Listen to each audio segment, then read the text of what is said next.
नमस्कार, स्वागत छ कार्यक्रम खोज खबरमा। म पुष्कर खतिवडा।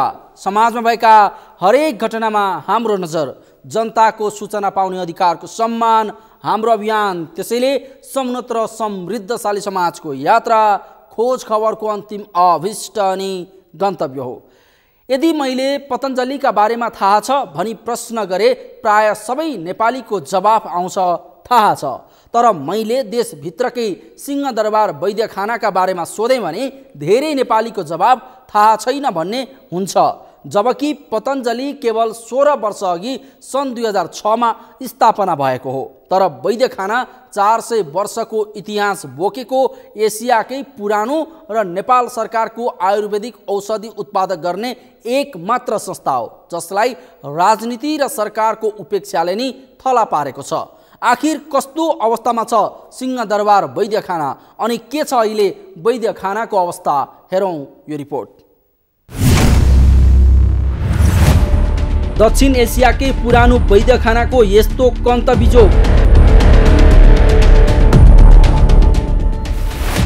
400 वर्षको इतिहास बोकेर पनि सरकारको उपेक्षा। वैद्यखाना थला पर्दा आँगन अगाडिकै सरकारले देखेन।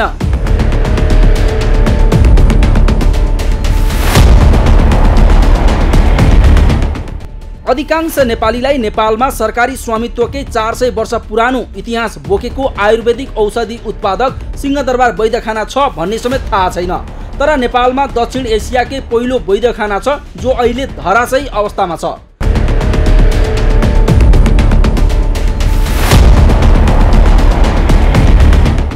राजनीतिक दाउपेच, आन्तरिक किचलो, आर्थिक तथा नीतिगत समस्या लगायतका कारणले सिंहदरबार वैद्यखानाको स्तर अहिले खस्किएको छ। सरकारी स्वामित्वको एक मात्र आयुर्वेदिक औषधि उत्पादक भएर पनि वैद्यखाना दिनानुदिन धराशयी बन्दै गएको छ। आन्तरिक मतभेद, नीतिगत समस्या लगायतका कारणले वैद्यखाना निरन्तर ओह्रालो लाग्दै गएको छ। कुनै बेला करिब 200 प्रकारका औषधि उत्पादन गर्ने वैद्यखाना यति बेला जेनतेन 35 थरीका औषधि उत्पादनमा सीमित बनेको छ। ती औषधिको उत्पादन समेत सहज छैन, अर्थात् अहिले वैद्यखानामा सबै प्रकारको औषधि पाइँदैन। उत्पादन भएका औषधि समेत पर्याप्त नहुँदा ग्राहक रित्तो हात फर्किन बाध्य छन्। खोज्छु मैले, त्यही मेरो घर पनि नजिकै भएको हुनाले त्यहाँ पहिला फर्स्टमा जाने गर्छु, किनकि त्यो चाहिँ एकदमै प्राकृतिक नेचुरल भएको हुनाले पहिला केमिकलतिर जाँदिनँ। यो होमियोप्याथिक नै मैले जोड दिन्छु। अनि फेरि नजिक पनि छ अनि राम्रो पनि छ। अनि तर एउटा समस्या के छ भने तुरुन्तै यो पाइँदैन। अहिले कुनै दबाईहरू सिद्धिराखेको हुन्छ होइन, त्यो चाहिँ अलिकति गाह्रो छ। ग्राहकले मात्र होइन, औषधि विक्रेताले समेत वैद्यखानाको औषधि पाउँदैनन्। औषधि खोज्दै वैद्यखाना पुग्ने कतिपय आयुर्वेदिक औषधि विक्रेता रित्तो हात फर्किनुपर्ने बाध्यता छ।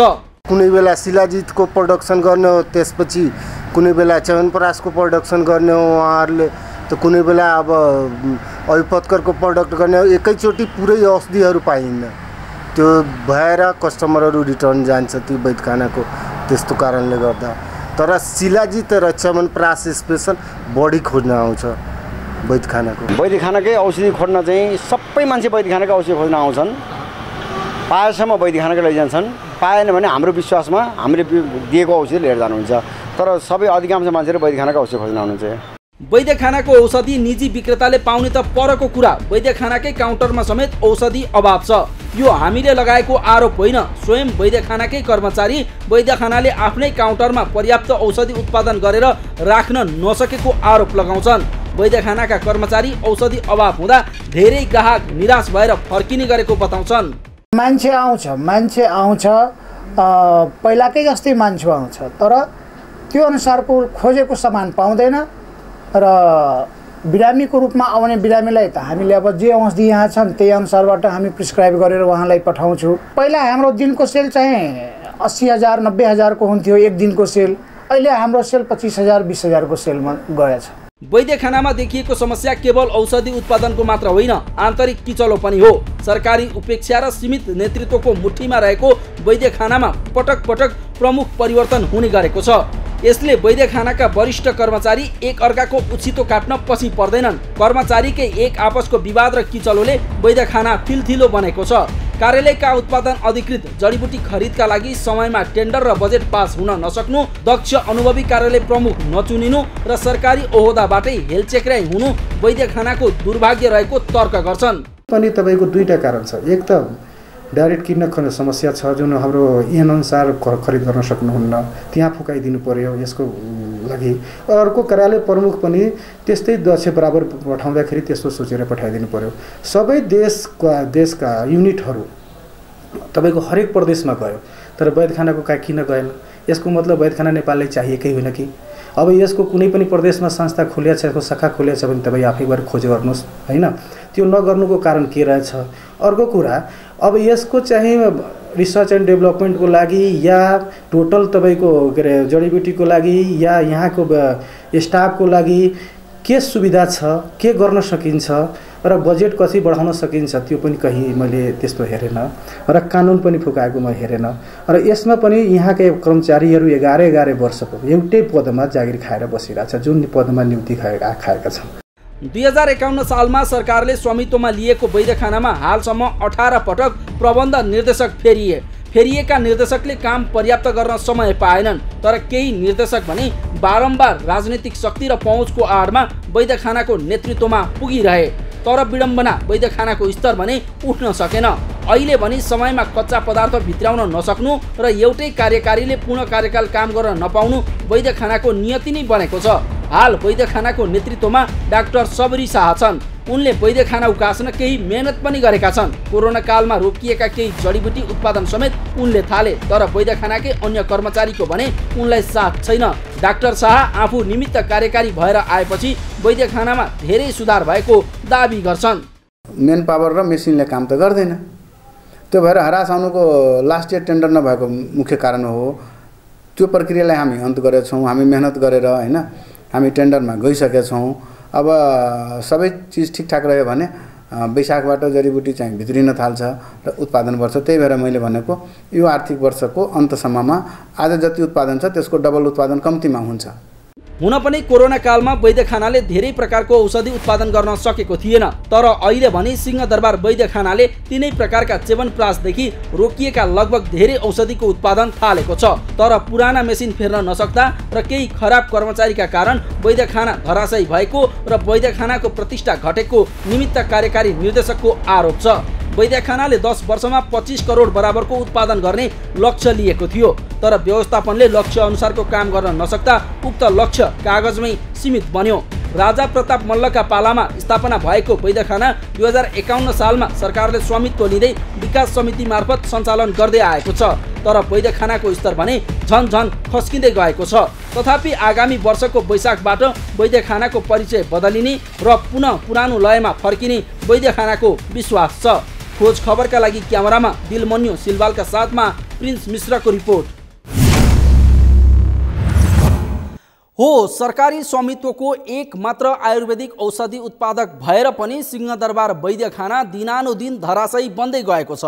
आन्तरिक मतभेद, नीतिगत समस्या लगायतका कारणले वैद्यखाना निरन्तर ओह्रालो लाग्दै गएको हो।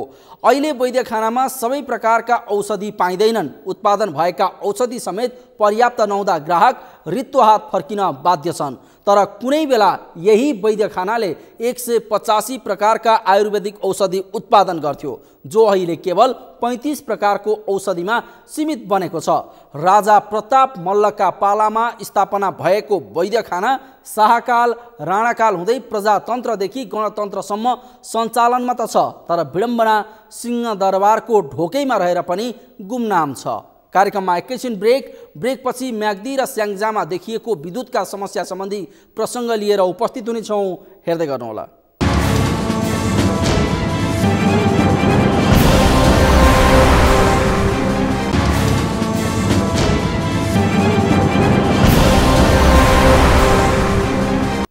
ब्रेकपछि स्वागत छ। कार्यक्रम हो खोज खबर।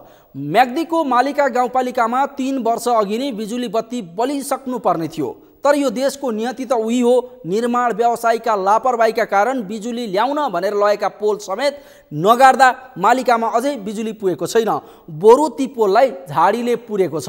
यता स्याङ्जाको वालिङ नगरपालिकालाई स्मार्ट सिटी बनाउने सरकारले घोषणा गरे पनि मुख्य बजार क्षेत्रमै रहेका अव्यवस्थित तारले स्मार्ट सिटीलाई गिज्याइरहेको छ। के छ त्यसको वास्तविकता, हेरौँ यो रिपोर्ट। म्याग्दीको मालिका गाउँपालिकामा विद्युतीकरण योजना अलपत्र।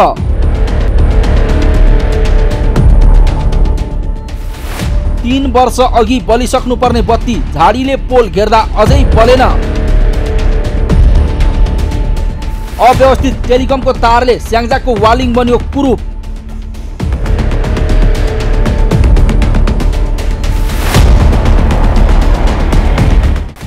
सरकारले स्याङ्जाको वालिङ नगरपालिकालाई स्मार्ट सिटी बनाउने घोषणा गरेको छ। मुलुक संघीयतामा गएसँगै भएको स्थानीय तहको निर्वाचनपछि नामसँगै चौतर्फी विकास हुने नागरिकले आशा राखेका थिए। तर वालिङ नगरपालिकालाई स्मार्ट सिटी नाम दिए पनि नगरको मुख्य बजार क्षेत्रमै रहेको अव्यवस्थित तारले सिटीलाई गिज्याइरहेको छ।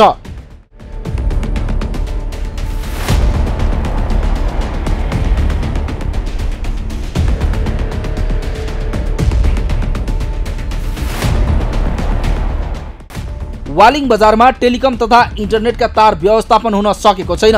ल्यान्डलाइन टेलिफोन तारसहित अन्य केबल सञ्चालकले जताभावी तार टाँगेर लैजाँदा वालिङ बजारको सुन्दरतामा समेत प्रभाव परेको छ। तर यसको व्यवस्थापन गर्न सम्बन्धित निकायले चासो समेत देखाएको छैन। यता जनताको समस्यामा सारथी बन्न आएको जनप्रतिनिधिको 5 वर्षे कार्यकाल सकिन लाग्दा पनि उनीहरूले वालिङ बजार क्षेत्रमा राखिएको अव्यवस्थित तारको व्यवस्थापनमा खासै ध्यान दिएका छैनन्, जसले गर्दा बेला बेलामा तारकै कारण दुर्घटना हुने गरेको स्थानीय बताउँछन्। 4वटा बिजुलीको लाइन नाङ्गा तारहरू हुँदै गर्दा आवश्यकता परिपूर्तिको लागि व्यवस्थापन पक्कै राम्रो भएको थियो होला। तिनै पोलमा आएर अहिले तपाईँको टेलिफोन अनि विभिन्न केबल सञ्चालक, नेट सञ्चालक लगायत अन्य फाइबरको काम गर्नेहरूले गर्दा यो चाहिँ सहर क्षेत्रमा तार लथालिङ्ग अवस्थामा छ र जुन ठाउँमा तारहरू त उहाँहरूले गुजुल्टो पारेर राख्नु भएको छ त्यो ठाउँमा कुनै विद्युतीय सर्टको कारणले आगलागी भयो भने आसपासका घरहरू, बजारहरू सम्पूर्णमा ठुलो क्षति हुने अनुमान चाहिँ मैले गरेको छु। हाम्रो यही नजिकैको गरिमा विकास ब्याङ्कको घरनेर हेर्नुहुन्छ भने यति धेरै तारहरू गुजुल्टो छ। त्यहाँ ब्याङ्कका वित्तीय संस्थामा कति मान्छेका डकुमेन्टहरू थन्किएका होलान्, उहाँहरूले लोन लिनुभएको होला, उहाँहरूका कागजपत्रहरू होलान्, ती जले पापत भोलि बिहान ती सेवाग्राहीले पाउने दुःख कति छ त्यो अनुमान गर्न एकदमै गाह्रो होला। र त्यो नजिकैको ब्याङ्कमा आगलागी हुँदै गर्दा भोलि बिहान कति किसिमको चाहिँ नोक्सान हुन्छ भन्ने कुराको अनुमान यो सञ्चालकहरूले गर्नुभएको छ कि छैन। व्यवसायको समस्या त सुनवाई नै भएन यहाँ, त्यो त धेरैचोटि भनियो हेर्नुहोस् होइन। तर कमसेकम त्यो हामीभन्दा पनि अझै ठुलो समस्या भयो। यो त हाइवेको समस्याको त झन् ठुलो समस्या, यो त राष्ट्रिय अन्तर्राष्ट्रिय समस्या हो। स्थानीय सरकारको त्यसमा ध्यान पुगेको देखिँदैन। हजुरको नेपाल टेलिकमको चाहिँ को हुनुहुन्छ यहाँ अहिले, उहाँसँग त म 20 चोटि भनिसकेँ उहाँलाई मैले, ल न हजुर यो हाइवेको समस्या भयो, हाम्रो मात्रै समस्या नसोधिदिनुहोस्, यो चाहिँ हाइवेमा ठुलो धनजनको क्षति हुन्छ, ठुलो चाहिँ तपाईँको चाहिँ नि मानवीय क्षति हुन्छ भनेर धेरैचोटि भने मैले। खै उहाँबाट चाहिँ त्यस्तो कुनै रेस्पोन्स पनि आएन। निकाय नै छैन होला जस्तो लाग्छ, वालिङमा कुनै कार्यालय नै छैन जस्तो लाग्छ। वालिङ बजार क्षेत्रमा करिब 1000 ल्यान्डलाइन टेलिफोन, आधा दर्जन इन्टरनेट सेवा र केबुल कम्पनीका तार अव्यवस्थित छन्। तर ती तार अव्यवस्थित रूपमा राखिएको भए पनि स्थानीय सरकार भने बेखबर झैं छ। नेपाल टेलिकम वालिङ शाखाका प्रमुख नारायण कपालीले भने अहिले भएको केबुल तार हटाएर फाइबर केबल बिछ्याइएपछि यो समस्या समाधान हुने बताउँछन्। अब हाम्रो फाइबर नेट आउँदैछ, एफटिटिएस आउँदैछ, त्यो आइसकेपछि यो अहिलेका कपर नेटवर्कहरू सबै नै डम्प गर्ने, सबै फाल्ने नै हो। यो फालिसकेपछि नयाँ नेटवर्क हुने भयो।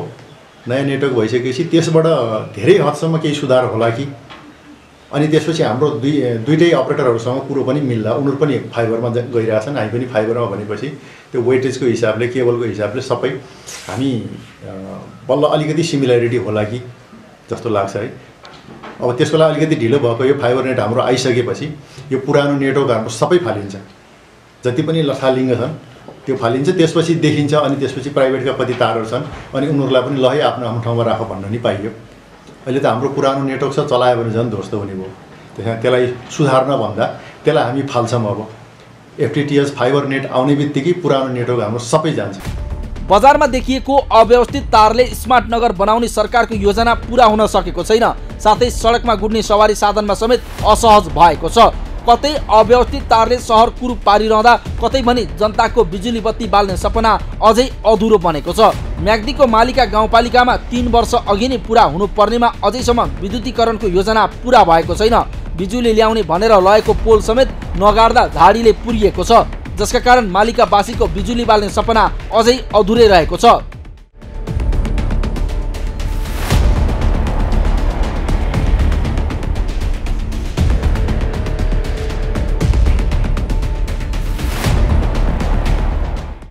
पर्वतको मिलनचोकदेखि म्याग्दीको मालिका 6 रातोढुङ्गा जोड्ने प्रसारण लाइन 3311 केबी क्षमताको रातोढुङ्गा सब स्टेसन र आसपासका 3वटा ओडामा विद्युतीकरण गर्न नेपाल विद्युत प्राधिकरणले सन् 2016 मै सुरु गरेका आयोजना अलपत्र परेको छ। मालिका गाउँपालिकाको ओडा नम्बर 1 निस्कोटको खहरे, रिठेचौर, साउबोट, बाँसबोट, छिस, भट्टखोला, घोर्सीका 300 घरधुरीमा विद्युतीकरण गर्न 3 वर्ष अघि लगिएका पोल अझै गाडिएका छैनन्। सरकारले नगरेको पनि हैन, गरेकै हो। के छ भने पोल आएको पनि अब 2 वर्ष भइसक्यो हैन, लगभग 5 को हाराहारी भइसक्यो र केन्द्रीय लाइन नआउँदाखेरि हामीलाई बर्खा चाहिँ अलिकति समस्या छ। यो अब हाम्रो रुमखोला जलविद्युत अब चलिराखेकै छ, तर उहाँ अलिकति अस्थायी हुनुको कारणले अब यहाँको बस्तीहरूलाई अलिकति समस्या छ। 500 घरधुरी रहेको मालिका 2 रुममा पोल गाडेको, तार तानेको र ट्रान्सफर्मर जडान भए पनि केन्द्रीय लाइन विस्तार भएको छैन। 150 घरधुरी भएको मालिका 6 को उपल्लो दुहुमा 3 वर्ष अघि ढुवानी गरिएको पोल गाडेर हालै तार तान्न थालिएको छ। 3वटै बस्तीका बासिन्दाहरू लघु जलविद्युत परियोजना नियमित सञ्चालन नहुने र केन्द्रीय लाइन विस्तारमा ढिलाइ हुँदा उज्यालोको लागि टुकी, दियालो र सोलरमा निर्भर छन्। विद्यालयमा कम्प्युटर विषयको पठन पाठन सञ्चालनदेखि घराइसी काम समेत प्रभावित बनेको छ। मा के छ भनेपछि हामीहरूको अस्थायी लाइन अब यता भोग्जियो खोलाको अस्थायी लाइन हुनुको कारणले चाहिँ हामीलाई साह्रै नै मुस्किल छ। हामीले चाहिँ अब 2-3 महिनासम्म अब हामीलाई चाहिँ अन्धकारमा बस्नुपर्छ। त्यही भएर हामीले चाहिँ अब यहाँको नेताहरूलाई, प्रतिनिधिहरूलाई चाहिँ हामीले छिटो हामीलाई केन्द्रीय लाइन लिडेर हामीलाई चाहिँ यस्तो मुस्किल नहोस् भन्ने आशामा छु। पोल चाहिँ अब यो भन्दाखेरिमा करिब 2 वर्ष 3 वर्ष पहिला नै आयो। जग्गा जग्गामा अब पोल थुप्रा राखेका छन् र एबिसीको तार करिबन अहिले 1 महिना जतिकै भयो एबिसीको तार आएर फालेको छन्। लेकिन चाहिँ अब कहिले त्यो बिछिने र पोल गाड्ने भन्ने चाहिँ त्यो थाहा छैन मलाई। नेपाल विद्युत प्राधिकरण मार्फत A to Z इन्जिनियरिङले करिब 8 करोड रुपैयाँमा सन् 2016 मा ठेक्का लिएको सब स्टेसन मिलनचोकदेखि 22 किलोमिटर प्रसारण लाइन दुखु निस्कोटको तल्लो क्षेत्र र रुममा विद्युतीकरण गर्ने काम 2018 को डिसेम्बरमै सक्ने लक्ष्य थियो। तर नेपाल विद्युत प्राधिकरण अन्तर्गतको सम्बन्ध आयोजनाको व्यवस्था र निर्माण व्यवसायको लापरवाहीका कारण सब स्टेसन, प्रसारण लाइन र 3वटा बस्तीमा बिजुली बाल्ने योजना अधुरो बनेको हो। यसको कामदारहरू पनि आएन, पोल काट्ने क्रम पनि भएन र यो बिजुलीलाई चाहिँ एकदम छिटोभन्दा छिटो चाहिँ सम्पन्न गर्छौँ भन्ने कुरा त थियो। तर अब उसको ठेकदारको कारणले हो या विविध किसिमको कारणले देशको परिस्थिति के हो, त्यसले गर्दाखेरि यो चाहिँ समयमा काम सम्पन्न हुन सकेन। विगत 2 वर्षदेखि नै यो पोलहरू चाहिँ बाटोमा अलपत्र छन् र हाल आएर एकदम जनप्रतिनिधि, यहाँका जनताका चाहिँ आक्रोश, यहाँका सबैले को आवाजहरू चाहिँ उठेको हुनाले जनप्रतिनिधिले चाहिँ पहल गरेर विशेष गरेर गाउँपालिकाको अध्यक्ष लगायत हामी वडा अध्यक्ष, जनप्रतिनिधिहरू सबैले पहल गरेर यस ठेकदारलाई चाहिँ बारम्बार चाहिँ पहल गर्दा पनि ठेकदार चाहिँ सम्पर्कमा नआउने र सम्पर्कमा आए पनि एकदम तालतुले प्रवृत्ति भएको हुनाले अहिले चाहिँ थोरै मात्र पनि केही चाहिँ अब तारसारहरू, अब त्यो एबिसी केबुल तारहरू अनि अरू केही सामानहरू, प्राविधिक सामानहरू चाहिँ झारेर चाहिँ दुखु लेख्न काम भइरहेको छ। 20 किलोमिटर दूरीसम्म एउटा सब स्टेसनबाट विद्युत आपूर्ति गराउने मापदण्ड भए पनि मिलनचोक सब स्टेसनदेखि 3वटा फिडरबाट 80 किलोमिटरसम्म वितरण गर्नुपर्दा नियमित विद्युत आपूर्ति गराउन समस्या भएको छ। म्याग्दीको मङ्गला, मालिका र धौलागिरी गाउँपालिकामा विद्युत आपूर्ति सहज बनाउन रातोढुङ्गा सब स्टेसनलाई जति सक्दो छिटो सम्पन्न गराउन र अधुरो विद्युतीकरण योजनालाई पूर्णता दिन सरकारबाटको ध्यान जानुपर्ने देखिन्छ। खोज खबरका लागि म्याग्दीबाट सजिना खड्का र स्याङ्जाबाट श्रीकृष्ण सिग्देलको रिपोर्ट। हो 3 वर्ष अघि नै बिजुली बत्ती बलिसक्नुपर्ने म्याग्दीको मालिका गाउँपालिकामा अझैसम्म पोल समेत गाडिएको छैन। बिजुली लाने भनेर लगिएका पोल समेत A to Z इन्जिनियरिङले समयमा नगार्दा र आवश्यक काम नगर्दा अझै मालिकामा बिजुली बत्ती पुगेको छैन। बरु बिजुलीका पोल झाडीले पुरिएका छन् अनि बिजुली बाल्ने गाउँलेको सपना अधुरै छ। यता स्मार्ट सिटी भनिएको स्याङ्जाको वालिङ नगरपालिका अव्यवस्थित तारका कारण कुरूप बनेको छ, जसका कारण दुर्घटनासम्मका घटना हुन थालेका छन्। तसर्थ यसतर्फ तत्काल जनप्रतिनिधि सहित सबैको ध्यान जान आवश्यक छ। हवस् त आजलाई कार्यक्रम खोज खबर यति नै। कार्यक्रम खोज खबरका विषयमा कुनै प्रतिक्रिया छन् भने हामीलाई khojkhabar@sagarmatha.tv मा इमेल गर्न सक्नुहुन्छ अथवा फोन नम्बर 01570 60 74 मा फोन पनि गर्न सक्नुहुन्छ। लुकेका र लुकाइएका खबर निरन्तर जारी छ। नेपालको पहिलो न्युज च्यानल सगरमाथा टेलिभिजन हेर्दै गर्नुहोला। नमस्कार।